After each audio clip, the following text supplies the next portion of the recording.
இந்த தலாக்கில் என்ன சொல்லி வச்சுக்கிறாங்கன்னு சொன்னால் அதாவது அஷத்துல் அபுகதுல் ஹலாலி இலல்லாஹி அத்தலாக், அல்லாவுக்கு மிகவும் வெறுப்பான ஹலால் வந்து தலாக்கா. அல்லாவுக்கு மிகவும் வெறுப்பான, அல்லாஹ் வெறுத்துக்கண்டிய ஹலால் ஆக்குவான். அல்லாவை நிர்பந்திக்கிறவன் யார் இருக்கிறான்? அல்லாவை நிர்பந்திக்கிறவன் யார் இருக்கிறான்னு கேட்குறான். அப்போ அதனால தான் துவா கேட்குற டைமில் அல்லாட்ட என்ன செய்யக்கூடாது? யாரெல்லாம் விரும்பினா தான் கேட்கக்கூடாது. அல்லாஹ் விரும்பாமல் நிர்பந்திக்கிறதுக்கு எவனும் இல்லை.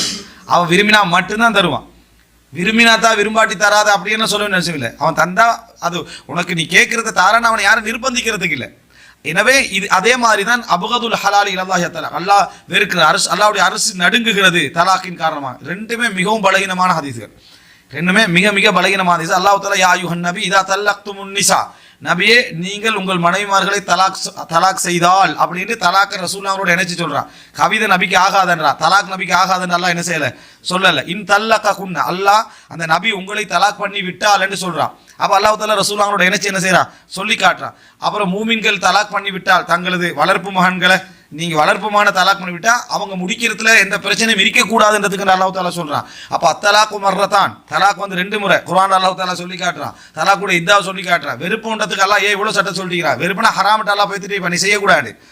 அப்படி பட்ட ஒன்று அல்லாஹ்வுடைய அரசு நடக்குது அப்படி இப்படின்னு சொல்லி அது வந்து தவறான ஒரு அம்சம் எடுத்து நம்ம புரிந்து